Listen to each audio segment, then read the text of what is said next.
अस्सलाम वालेकुम स्टूडेंट्स, मेरा नाम इनाम काजी है और इस वीडियो में हम पंक्चुएशन सीरीज़ के दूसरे टॉपिक सेमीकोलन को डिस्कस करेंगे। पिछला वीडियो जो हमने किया था उसमें हमने कॉमा को तफसील से पढ़ा था, देखा था और उसमें जो हम कॉमनली एरर्स करते हैं उनको भी हमने लास्ट में डिस्कस किया था, तो वो वीडियो आप ज़रूर देखें। और अब जो टॉपिक हम करने जा रहे हैं वो है सेमीकोलन। ये भी बहुत अहम है। आइए शुरू करते हैं। सेमीकोलन, जिसको आप सिंबल देख सकते हैं, इसको यूज़ करने के बेसिक हमारे पास जो है वो 3 फंक्शन होते हैं। So the semicolon has 3 primary functions. 3 में से सबसे पहला क्या है, वो ये है कि to combine 2 closely related complete sentences. Complete sentences जिसको हम इंडिपेंडेंट क्लॉजेस कहते हैं, यानी ऐसे जुमले जो सेपरेटली अपनी अलग मीनिंग देते हों मुकम्मल। तो ऐसे 2 सेंटेंसेस को हम जब पंक्चुएट करना चाहें जो आपस में रिलेटेड हों, यानी थॉट जो है वो एक थॉट दूसरी थॉट से रिलेटेड हो, उसको हम फिर फुल स्टॉप के अलावा अगर किसी चीज़ से कंबाइन कर सकते हैं तो वो है सेमीकोलन। और ये 2 कंप्लीट सेंटेंसेस, उसमें ये चीज़ देखनी ज़रूरी है कि इसमें लिखा है कि which are not joined by a conjunction, यानी वो दोनों सेंटेंसेस किसी भी कंजंक्शन के ज़रिए ना जुड़े हों, सेपरेट हों। ठीक है, यानी एक कंप्लीट थॉट और दूसरा कंप्लीट थॉट, इनके दरमियान में या तो आप फुल स्टॉप लगाकर इसको करते हैं पंक्चुएट, या फिर दूसरा जो तरीक़ा है वो ये है कि हमने इसमें सेमीकोलन लगा देना होता है और दोनों थॉट्स का रिलेटेड होना आपस में ज़रूरी है। फॉर एग्ज़ाम्पल एक यहाँ सेंटेंस मौजूद है कि I was extremely tired after a long journey, एक complete sentence. I wanted some rest.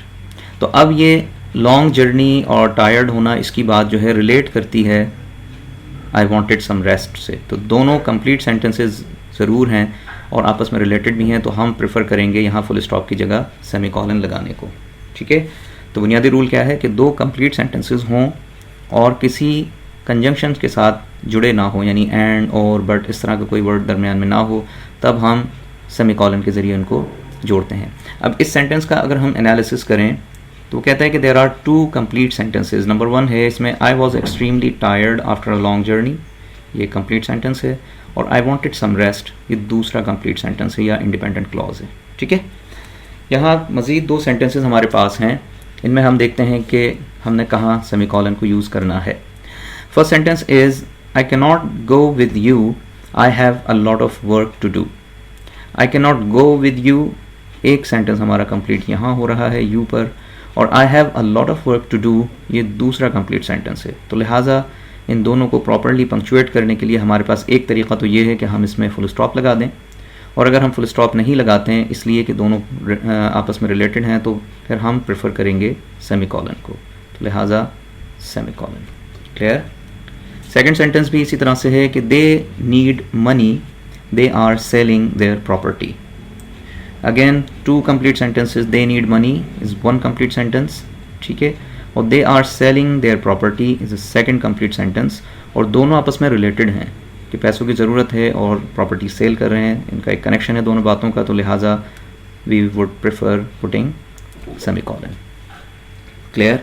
और दोनों सेंटेंसेस में नोट कीजिएगा, या जो हमने ऊपर एग्जांपल पढ़ी उसमें भी, कि कोई भी कंजंक्शन इनमें यूज़ नहीं हुआ हुआ है, जैसे एंड और बट वगैरह वगैरह। तो लिहाजा सिंपल जब 2 कंप्लीट सेंटेंसेस हों रिलेटेड तो उनको हम सेमीकोलन से सेपरेट करते हैं। सेकेंड जो इसका फंक्शन था वो है कि टू सेपरेट कंप्लीट सेंटेंसेस, यानी इंडिपेंडेंट क्लॉजेस, वही जो हमने पीछे बात की थी, that are joined by a conjunctive adverb. यानी पीछे तो हमने बात की थी कि 2 कंप्लीट सेंटेंसेस हों, सिंपल हों, उनमें कोई कंजंक्शन यूज़ ना हुआ हुआ हो, तब हम उनको सेमीकोलन के साथ सेपरेट कर देंगे या पंक्चुएट करेंगे। दूसरा जो रूल इसका है वो ये है कि बाज़ सेंटेंसेस में हम कंजंक्टिव एडवर्ब यूज़ करते हैं। अब कंजंक्टिव एडवर्ब्स आपके क्या होते हैं, यहाँ आप देख सकते हैं उनकी कुछ एग्जांपल, जैसे however, therefore, moreover, furthermore, thus या then। ये हमारे कनेक्टर्स भी कहलाते हैं या ट्रांजिशन वर्ड्स भी कहलाते हैं।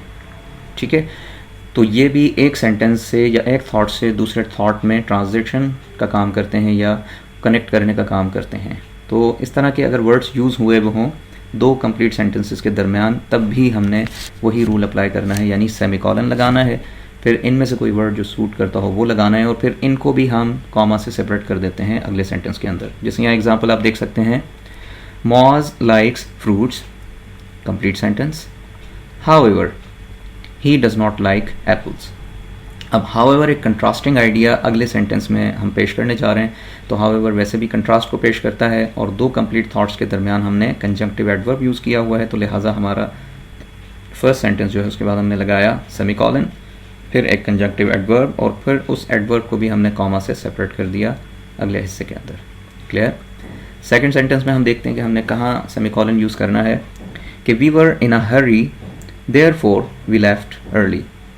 सो we were in a hurry एक कंप्लीट सेंटेंस है यहाँ पर, और देयरफॉर इसमें कंजंक्टिव एडवर्ब यूज़ हो रहा है, तो लिहाजा हरी के बाद हमने इसमें लगा देना है।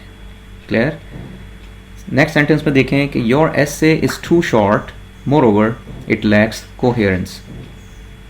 तो अब अगेन हमारे पास ये दो सेंटेंसेस हैं और दरमियान में हमने एक कंजंक्टिव एडवर्ब यूज़ किया हुआ है। तो your essay is too short, one complete thought, और फिर उसमें कंजंक्टिव एडवर्ब या ट्रांजिशन वर्ड मोर ओवर, उसको भी हम कॉमा से सेपरेट कर देंगे। और पिछले सेंटेंस में जो हमने पढ़ा था देयरफॉर, उसको भी हम कॉमा से सेपरेट कर देंगे। अब ये प्रॉपर्ली पंक्चुएट हो चुका है सेंटेंस। क्लियर? सो सेमीकोलन दो कंप्लीट सेंटेंसेस को सेपरेट कर रहा है जब वो सिंपल हो, उसमें कोई वर्ड यूज़ ना हुआ हो। और सेकंड इसका रूल क्या है कि जब दो कंप्लीट सेंटेंसेस सेपरेट हो रहे हों और उनके दरमियान में कोई कंजंक्टिव एडवर्ब हो, तब भी हम सेमीकोलन से उन दो कंप्लीट सेंटेंसेस को सेपरेट करते हैं। Now move to further points. Point number 3 ये इंपॉर्टेंट है और ये थोड़ा सा कॉम्प्लेक्स है पिछले पॉइंट्स की निस्बत, तो इसको ज़रा गौर से देखिएगा। Third point says to separate items in a list when commas alone would be confusing. बाज़ दफ़ा हमारे सेंटेंसेस जो है थोड़े से लॉन्ग या कॉम्प्लेक्स इस वजह से होते हैं कि उसके अंदर डिटेल्स होती हैं चीज़ों की, या हम मुख्तलिफ़ कैटेगरीज़ को बता रहे होते हैं और वो हर कैटेगरी के अपने अंदर भी कुछ सब कैटेगरीज़ जो है कॉमास से सेपरेट होती हैं। तो ऐसी सूरत में पंक्चुएशन अगर हम प्रॉपरली ना करें तो चीज़ें बहुत ज़्यादा कंफ्यूजिंग हो सकती हैं। ठीक है, इसकी एग्जांपल हम देखेंगे तो ये क्लियर और हो जाएगा। तो ऐसी सूरत में हम कहाँ सेमीकोलन यूज़ करके कन्फ्यूजन को क्लियर कर सकते हैं, इसको हम देखते हैं। फर्स्ट सेंटेंस है कि the school specializes in 3 fields of study. यहाँ हमने कॉलन लगाया क्योंकि कॉलन वहाँ लगाते हैं कि जब हम आगे कोई बात को एक्सप्लेन करने जा रहे होते हैं जो हमने पीछे कही है। और कॉलन से मुतालिक डिटेल डिस्कशन हम अगले वीडियो में करेंगे जो कि टोटल कॉलन बेस्ड होगा। सो sentence is the school specializes in 3 fields of study. अब 3 फील्ड्स कौन कौन सी हैं? Economics, the study of economy. अच्छा, अब इस सेंटेंस के अंदर अगर हम देखें तो इसमें हमने 3 कैटेगरीज हमें नज़र आ रही हैं। एक बात की गई है 3 में से इकोनॉमिक्स की, फिर उसको एक्सप्लेन किया है तो कॉमा के साथ उसकी डिटेल को जोड़ा गया है। ठीक है, so economics, the study of economy, एक कैटेगरी कंप्लीट हो गई। अब दूसरी कैटेगरी ये बता रहे हैं फ़िलासफ़ी। ठीक है, तो फ़िलासफ़ी सेपरेट कैटेगरी को बताने जा रहा है, तो लिहाजा सेमीकोलन से उस कैटेगरी को सेपरेट कर दिया गया है। क्लियर? और फिर फ़िलासफ़ी की जब हम बात कर रहे हैं तो आगे उसको एक्सप्लेन कर रहा है द स्टडी ऑफ थाट, क्योंकि फ़िलासफ़ी के अपने अंदर एक मज़ीद एक्सप्लेनेशन चल रही है कॉमा के साथ, तो लिहाजा वो एक कन्फ्यूजन को क्लियर करने के लिए ज़रूरी था कि सेमीकोलन से दूसरी कैटेगरी को सेपरेट करना था। तो फर्स्ट कैटेगरी, सेकंड कैटेगरी, और अब थर्ड की बात कर रहे हैं एंथ्रोपोलॉजी, यानी तीसरा सब्जेक्ट ये या फील्ड ऑफ स्टडी है एंथ्रोपोलॉजी। तो ये 3 मुख्तलिफ़ कैटेगरीज़ थी और हर कैटेगरी के अपने अंदर एक एक कॉमा यूज़ हुआ है, तो लिहाजा इनकी क्लैरिटी के लिए ज़रूरी था कि यहाँ पर सेमीकोलन्स के साथ इनको सेपरेट कर दिया जाए। ठीक है, इसको अगर हम फ़र्ज़ करें सेमीकोलन नहीं लगाते और सिर्फ कॉमास लगाते चले जाते हैं तब ये बड़ा कंफ्यूजिंग हो जाएगा। जैसे अगर मैं सेंटेंस पढ़ूँ, the school specializes in 3 fields of study, economics the study of economy, comma philosophy, comma the study of thought, comma. तो बज़ाहिर हमें लगेगा कि हम इकोनॉमिक्स की बात कर रहे हैं और इकोनॉमिक्स ही के अंदर ये तमाम चीज़ें आ जाती हैं, यानी फ़िलासफ़ी भी और एंथ्रोपोलॉजी, जो कि बड़ा गलत हो जाएगा और ये जो है बहुत कंफ्यूजिंग हो जाएगा। तो इस कंफ्यूजन को दूर करने के लिए ये तरीका अपनाया जाता है कि सेमीकोलन के ज़रिए से कैटेगरीज़ को अलग अलग किया जाता है। नेक्स्ट 2 सेंटेंसेस में हम देखते हैं कि हम किस तरह से सेंटेंस को प्रॉपर पंक्चुएट करते हैं। Sentence is the book has 3 sections, section A a review of the background, section B a discussion of the current situation, and section C a detailed analysis and conclusion. Again we have the same situation here कि हमें 3 sections बताए जा रहे हैं और तीनों को हमने अलग अलग categorize करना है। तो section A a review of the background आगे शुरू हो रहा है अगली कैटेगरी, तो लिहाजा इसको हम यहाँ सेमीकोलन के ज़रिए सेपरेट कर देंगे। Section B a discussion of the current situation, और उसके बाद एक और तीसरी कैटेगरी की जो बात हो रही है वो है सेक्शन सी। सो एंड से पहले भी हम यहाँ लगा देंगे। क्लियर? तो अब तीनों कैटेगरीज सेपरेट हो गई हैं और इनके अंदर जो मज़ीद पंक्चुएटेड चीज़ें थी वो भी सेपरेट हो गई हैं, तो कन्फ्यूजन क्लियर हो गई है। नेक्स्ट सेंटेंस में देखते हैं, the missing group was composed of 3 young people, Jain who was 26 years old, Harry who was 27 years old, and Tim who was 24 years old. Again we have 3 people with their age description, और इसको अगर हम category समझें तो 3 category और उन categories के अंदर अपनी एक्सप्लेनेशन है, तो लिहाजा इसको भी हम प्रॉपर पंक्चुएट करेंगे ताकि क्लैरिटी के साथ रीडर इसको पढ़ सके। So Jane who was 26 years old एक कैटेगरी मुकम्मल, इसको हम सेमीकॉलन से सेपरेट कर देंगे। उसके बाद Harry who was 27 years old, again second category मुकम्मल हुई, और फिर तीसरे की बात, and Tim who was 24 years old। क्लियर? तो इस तरह से भी हम सेमीकॉलन यूज़ करके एक लॉन्गर या कॉम्प्लेक्स सेंटेंस को या इंफॉर्मेशन जो बहुत ज़्यादा एक सेंटेंस में आती हो उसको हम क्लैरिटी के लिए पंक्चुएट करते हैं सेमीकॉलन के साथ। रूल नंबर 4 इसके अंदर है, इसको भी गौर से हमने देखना है कि a semicolon may be used between independent clauses joined by a connector such as and, but or या नोर। सबसे पहले जो हमने पढ़ा था वो ये था कि 2 कंप्लीट थॉट्स हों और वो किसी कंजंक्शन के साथ ना जुड़ती हों तो उसमें हमने सेमीकॉलन लगाना है। लेकिन यहाँ ये रूल थोड़ा सा उससे कंट्राडिक्शन में आप समझ लीजिए, थोड़ा सा उससे मुख्तलिफ बताता है कि हम एक कंडीशन में किसी कंजंक्शन के साथ सेमीकॉलन को यूज़ कर सकते हैं, और वो कंडीशन क्या है कि वो कहता है कि when 1 or more commas appear in the first clause, कि अगर हमारे 2 कंप्लीट सेंटेंसेस हों लेकिन उन 2 कंप्लीट में से पहले कंप्लीट सेंटेंस के अंदर अपने अंदर मज़ीद कुछ कॉमाज यूज़ हुए हों और वो सेंटेंस फिर क्लैरिटी का मसला उसमें आता हो, तब हम प्रेफर करेंगे कि सेमीकॉलन के साथ दूसरे वाले क्लॉज को जोड़ें। इसकी एग्जांपल आपको देखने के बाद ये क्लियर हो जाएगा। ये है कि when I finish here and I will soon, I will be glad to help you, and that is a promise I will keep. अब यहाँ पर हम देखें तो 2 कंप्लीट सेंटेंसेस हैं वैसे तो, कि when I finish and I will soon, I will be glad to help you, एक कंप्लीट सेंटेंस थोड़ा सा कॉम्प्लेक्स है क्योंकि इसके दरमियान में कुछ इजाफी जो है क्लॉजेस लगाए गए हैं, और अगला जो पार्ट है वो है and that is a promise I will keep, ये सेकंड कंप्लीट सेंटेंस। अब अगर यहाँ सेमीकॉलन ना लगाया जाए, सिर्फ कॉमा लगाया जाए, तो ये एक थोड़ा सा कंफ्यूजिंग सेंटेंस हो सकता है कि when I finish here and I will soon, I will be glad to help you, फिर कॉमा एंड दैट इज़। तो ये एक जो थॉट है वो एक प्रॉपरली पंक्चुएट ना होने की वजह से कन्फ्यूजन पैदा कर सकती है। ठीक है, क्योंकि हम पॉजेज देकर ही बात को क्लैरिटी के साथ समझा पाते हैं। तो इसलिए इस सिचुएशन के अंदर जो फर्स्ट रूल हमने पढ़ा था उससे थोड़ा सा ये मुख्तलिफ ज़रूर है, लेकिन अगेन पंक्चुएशन का बेसिक पर्पज़ है क्लैरिटी। ठीक है, तो यहाँ पर भी क्लैरिटी के लिए ज़रूरी था कि हम यहाँ इसको सेमीकॉलन के ज़रिए सेपरेट करते। नेक्स्ट पॉइंट जो इसके अंदर है उसको भी हम देखते हैं। नेक्स्ट सेंटेंस, इसमें हम जो है कोशिश करेंगे कि क्लैरिटी के साथ इस सेंटेंस को पंक्चुएट कर सकें। Sentence is, we are looking for some competitive, committed and hard working people, but it seems difficult to find ones with all these qualities. अब यहाँ एक कोऑर्डिनेटिंग कंजंक्शन बट आ रहा है जो 2 सेंटेंसेस को ज्वाइन कर रहा है। पहला सेंटेंस है we are looking for some competitive, committed and hard working people. Sentence 1 थोड़ा सा बड़ा सेंटेंस है और इसके अंदर कॉमाज यूज़ हुए हुए हैं। जैसा कि हमने ऊपर पढ़ा था कि जब फर्स्ट क्लॉज के अंदर कॉमाज आ चुके हों तब हम क्या करेंगे कि अगले क्लॉज को क्लैरिटी के लिए सेमीकॉलन के साथ सेपरेट करेंगे। तो लिहाजा अगला जो हमारा क्लॉज है वो एक कोऑर्डिनेटिंग कंजंक्शन से दूसरा क्लॉज के साथ जुड़ रहा है, तो लिहाजा क्लैरिटी के लिए हमने यहाँ पर सेमीकॉलन को यूज़ किया है। वैसे जो रूल है वो क्या है कि अगर सिंपल सेंटेंस हो, यानी फॉर एग्ज़ाम्पल फर्स्ट क्लॉज हमारा सिंपल है, कोई कॉमाज यूज़ नहीं किए हुए, और दूसरा क्लॉज भी सिंपल है, कोई कॉमाज यूज़ नहीं है, तब हम सिंपली सेमीकॉलन लगाते हैं। और अगर फर्स्ट क्लॉज हमारा सिंपल है, दूसरा सिंपल है और कोई कोऑर्डिनेशन कंजंक्शन हम लगा रहे हैं तब वो मिस्टेक हो गई वहाँ पर। लेकिन यहाँ मिस्टेक क्यों नहीं है? क्योंकि फर्स्ट क्लॉज हमारा थोड़ा सा कॉम्प्लेक्स हो रहा है कॉमाज की वजह से। तो in order to bring clarity हमने इस रूल को यहाँ कह लीजिए कि वायलेट किया या इसमें से गुंजाइश निकाली, वो ये है कि हम कोऑर्डिनेटिंग कंजंक्शन के साथ भी सेमीकॉलन यूज़ कर रहे हैं। But for a condition. Clear.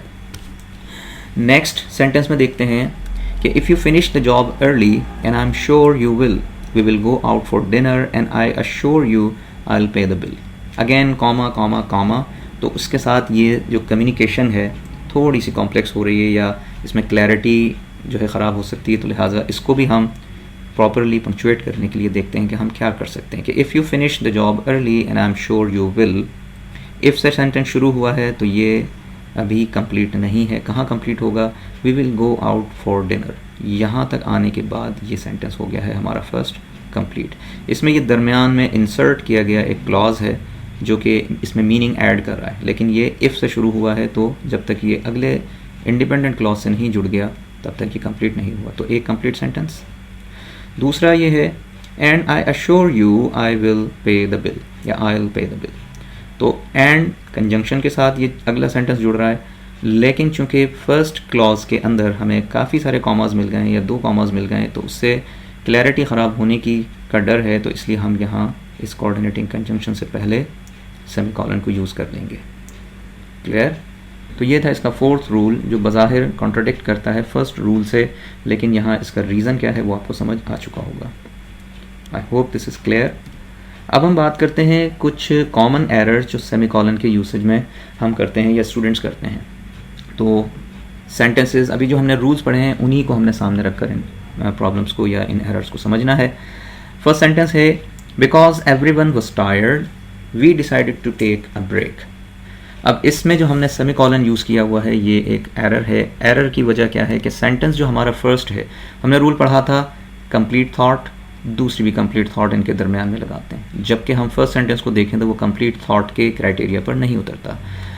Because से शुरू होने वाला सेंटेंस जो है हम कभी भी उसको फुल स्टॉप लगा के कंप्लीट सेंटेंस नहीं समझ सकते, तो लिहाजा दिस इज़ इनकम्प्लीट या डिपेंडेंट क्लॉज है, ये इनकम्प्लीट थॉट है। और अगला जो सेंटेंस है वो एक कंप्लीट थॉट है, we decided to take a break. तो रूल हमारा ये है कि दोनों कंप्लीट थॉट्स हों तब हम सेमीकोलन लगाते हैं, और अगर एक भी इनकम्प्लीट होगा तो फिर हम सेमीकोलन नहीं यूज़ करेंगे, बल्कि यहाँ पर जो आने वाली चीज़ है वो है कॉमा। क्लियर। सेकंड सेंटेंस में देखते हैं कि क्या एरर है सेमीकोलन का। सो sentence is you can stay here colon और यू कैन गो। अब ये वो वाला एरर है जो अभी हमने पीछे रूल नंबर 4 में पढ़ा था, जहाँ हाईलाइट किया कि दोनों कंप्लीट सेंटेंसेस हैं। You can stay here, one complete sentence. You can go, second complete sentence. लेकिन यहाँ एरर क्या है कि यहाँ हमने एक कंजंक्शन यूज़ किया हुआ है। कंजंक्शन हम सिर्फ उस सूरत में यूज़ करते हैं कि हमारा फर्स्ट क्लॉज अगर थोड़ा सा कॉम्प्लेक्स होता, कॉमास के साथ होता, तो क्लैरिटी के लिए हम सेमीकोलन यूज़ कर लेते, लेकिन यहाँ कोई ऐसी कॉम्प्लेक्स चीज़ नहीं है फर्स्ट क्लॉज में, तो लिहाजा यहाँ सिर्फ आपने सेमीकोलन लगाना है, कोई कंजंक्शन की ज़रूरत नहीं है। I hope this is clear. और ये कंजंक्शन आपके फैन बॉयज़ वाला कंजंक्शन है जो हम कॉमास के टॉपिक में डिस्कस किया है। आप कॉमास का वीडियो देखेंगे तो आपको फैन बॉयज़ क्लियर हो जाएगा। Now let's look at the third sentence. We were exhausted after a long journey we took some rest. इसमें जो एरर है वो क्या है कि we were exhausted after a long journey, ये एक कंप्लीट सेंटेंस है, कंप्लीट थॉट है, और वी टुक सम रेस्ट ये भी एक कंप्लीट थॉट है। तो क्या 2 कंप्लीट थॉट्स को हम कॉमा से सेपरेट करते हैं? नहीं, दिस इज़ एन एरर। यहाँ हमने जो लगाना था वो था सेमीकोलन। ठीक है, तो 2 कंप्लीट थॉट्स को सेपरेट करने वाली चीज़ जो है वो है सेमीकोलन, कॉमा हम इसमें नहीं लगा सकते। अगला सेंटेंस है, और ये सेंटेंस जो हमने अभी लास्ट में पढ़ा है उससे रिलेटेड है कि जहाँ हमारे पास कॉम्प्लेक्स सेंटेंस हो जिसमें इंफॉर्मेशन बहुत ज़्यादा हो, कैटेगरीज उसमें मुख्तलिफ हों, तो उसको हम कैसे पंक्चुएट करते हैं, ये वो सेंटेंस है। The school specializes in 3 subjects, economics the study of economy, philosophy the study of thought, and anthropology the study of Mankind. Again I have given the same sentence, और इसमें पंक्चुएट हमने जो करना है तो economics the study of economy एक category को complete कर रहा है। ठीक है, तो हम इसको यहाँ कर देंगे सेमीकोलन के साथ सेपरेट। फ़िलासफ़ी ये दूसरी कैटेगरी को डिस्कस कर रहा है, तो philosophy the study of thought ये यहाँ तक कंप्लीट हो गई, और उसके बाद थर्ड कैटेगरी है एंथ्रोपोलॉजी, इस तरह से। I hope this is clear. Next sentence देखते हैं। Harry is diligent, committed and consistent, however his brother James is the opposite. हमने रूल पढ़ा था कि दो कंप्लीट थॉट्स अगर कंजंक्टिव एडवर्ब्स के साथ आते हैं तब हमने सेमीकोलन को यूज़ करना है। तो लिहाजा however is the conjunctive adverb, और फिर दोनों सेंटेंसेस कंप्लीट हैं। जैसे Harry is diligent, committed and consistent, एक complete thought. His brother James is the opposite, second complete thought. और ये कंबाइन हो रहे हैं कंजंक्टिव एडवर्ब से, तो लिहाजा सेमीकोलन इज़ रिक्वायर्ड। क्लियर? तो कॉमा यहाँ पर एरर है। Last sentence is it is clearly your fault not mine. अब it is clearly your fault is a complete sentence, जबकि not mine is not a complete sentence. तो जब complete और incomplete को आपने कंबाइन करना है तो हम सिर्फ और सिर्फ कॉमा का यूज़ करते हैं। I hope this is clear. और जो एरर्स सेमीकोलन के आमतौर पर आ जाते हैं वो भी आपके जहन में अच्छी तरह से क्लियर हो गए होंगे। तो अब तक के लिए इतना ही। मज़ीद पंक्चुएशन मार्क्स हम अगली वीडियोज़ में डिस्कस करेंगे। अल्लाह हाफिज़।